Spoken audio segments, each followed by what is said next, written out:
हम नाम जप की महिमा को श्रवण कर नाम जपना आरंभ कर देते हैं, किंतु कुछ गलतियां त्रुटियां जो हम आप से बन जाती है, वे नाम के पूर्ण प्रभाव को आपके और मेरे जीवन में प्रकट होने नहीं देती। आप और मैं वैसा लाभ प्राप्त नहीं करते जैसा संतों ने किया।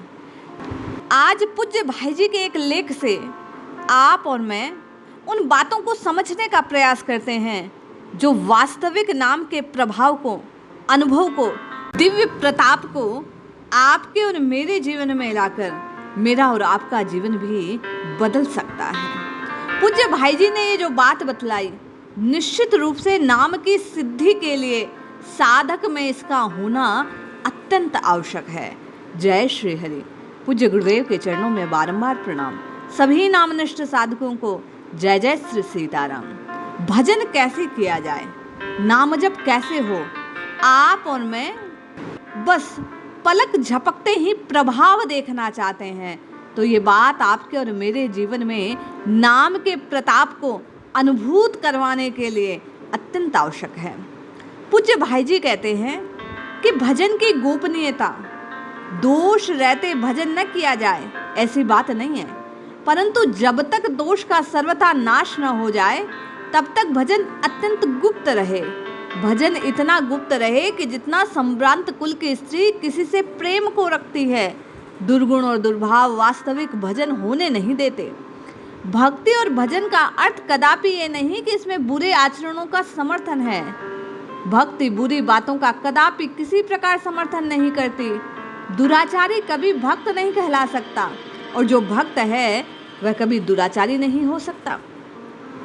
वास्तव में आजकल बहुत कम ऐसे भक्त मिलते हैं जिनमें कोई दोष हो ही नहीं। हमारी दृष्टि भी संस्कारवश दूषित और मलिन हो गई है। इस कारण भक्ति का स्वरूप कुछ नीचा हो गया।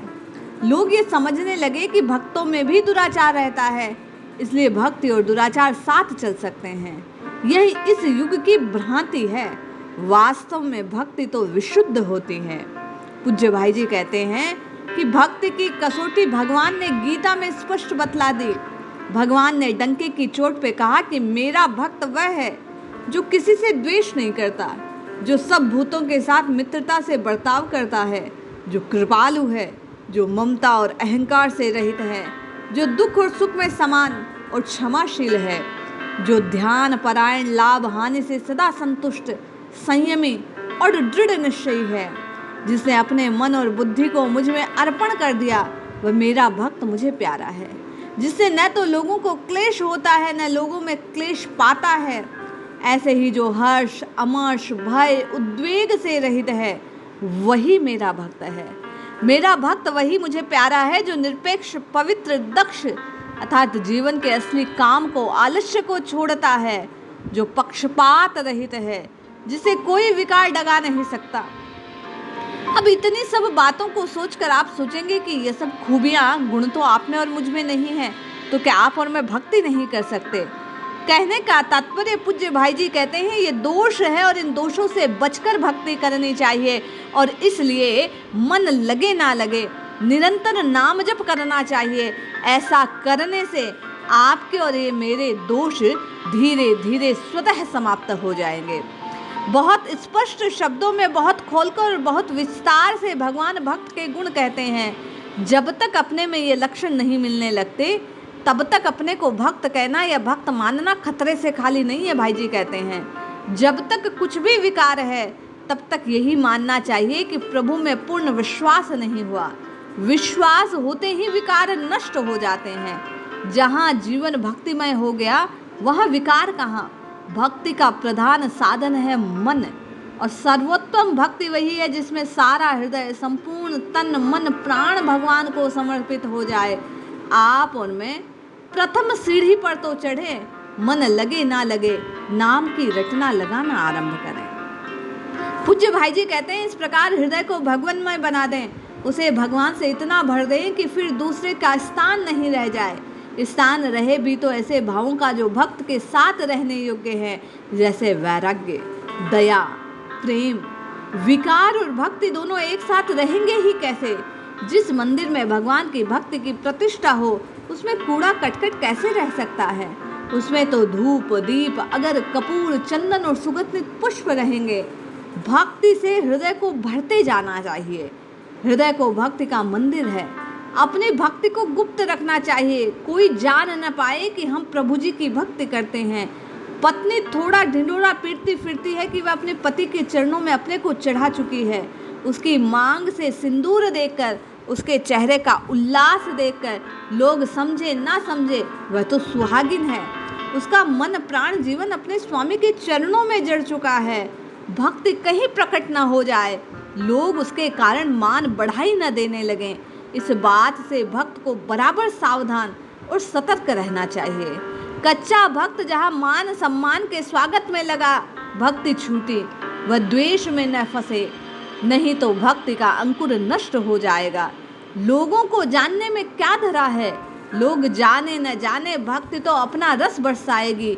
आपको और मुझे प्रयास करना चाहिए, भाई जी कहते हैं कि अपने भीतर ही अपने इस प्रकाश को गोए रखें। भक्ति हमारे भीतर हो नहीं, लोगों में ख्याति हो जाए मैं भक्त हूँ, साधक हूँ, इससे बड़ी आफत आती है। यदि मेरे हृदय में भक्ति है और लोग नहीं जानते मैं भक्त हूँ तो बड़ा सुंदर। भजन तो बड़े जतन से छिपा कर रखना चाहिए। भगवान से बराबर ये प्रार्थना करनी चाहिए कि वे भजन में उत्साह देते रहें। भगवान के भरोसे मनुष्य रहे तो उसे बराबर उत्साह मिले। भक्ति जैसे जैसे वृद्धि होगी वैसे वैसे उत्साह बढ़ेगा। जो लोग भजन करते हैं, भाई जी कहते हैं, दो बातों से सावधान रहे। कहीं ख्याति तो नहीं बढ़ रही, दोष घट रहे हैं या नहीं, इस बात को निरंतर देखना चाहिए। मान बढ़ाई आदि के लिए भजन का प्रदर्शन ना करें, वह कोरा दंभ है। विषय उपभोग का सम्मान इकट्ठा करने वाले शिष्य गुरु को गिरा देते हैं। विषयों के अंकुर को मन में है। मान बढ़ाई का भोजन पाकर विषय जग जाते हैं। साधक अपनी स्थिति से उतर पड़ता है। इसी कारण बड़े बड़े साधकों का पतन होते और देखे सुना गया है। मान बढ़ाई को स्वीकार करते ही अन्य अगणित विषयों के द्वार खुल जाते हैं।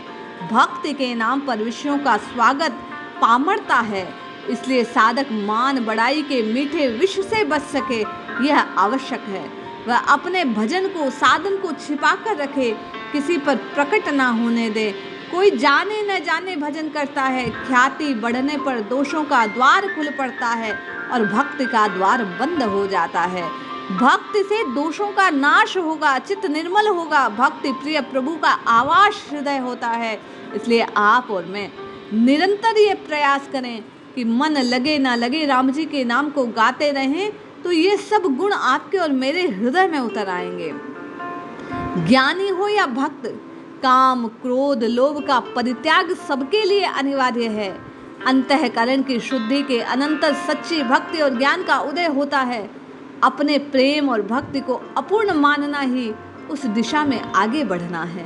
प्रेमी कब कहेगा कि पूर्ण प्रेम प्राप्त हो गया?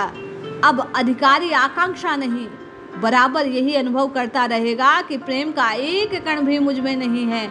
मेरा ओढ़र दानी प्रेमास्पद ही मुझ पर दया और छोह करके प्रेम करता है। मेरी पात्रता अपात्रता को ध्यान में कभी नहीं लाता। अपने को अपूर्ण मानते हुए साधन पथ पर चलता रहे, प्राण भले ही छूट जाए। यह नाम जप का साधन, जिह्वा से नाम की रटना, पूज्य भाई जी कहते हैं कभी छूटे न पाए। एक भी दोष रहे तो वह सूल की तरह चुभता रहे। सूरदास जी और तुलसीदास जी जैसे लोक वंदे विश्व वरण्य महात्मा अपने को कहते हैं, मौसम कौन कुटिल खल कामे। इस पामर का क्या कहना, मन में पाप का जरा भी लेश है तब तक अपने को भक्त ना माने। भक्ति और पाप एक साथ कैसे? प्रीति भीतर ही भीतर घुलती रहे, मन प्राण हृदय उसे पीते रहे, बराबर पीते रहे। भरसक प्रकट न होने दें। वह प्रकट हो भी सकेगा क्यों कर, वह कहने सुनने की बात नहीं है। यदि आप भगवान से प्रेम करना चाहते हैं, भाई जी कहते हैं, तो सब कुछ त्याग कर नित्य निरंतर इस जिह्वा से इस नाम रस को पीते रहे। स्वतः मन की मलिनताएं दूर होगी और आपका और मेरा जीवन भक्ति के योग्य, भक्ति के पुंज से प्रकाशित हो जाएगा। इसलिए जपिए, रटिए, पुकारिए, अपने मन के भावों को गुप्त रखते हुए निरंतर नाम की रटना लगाइए, निश्चित लाभ होगा। जय श्री हरि।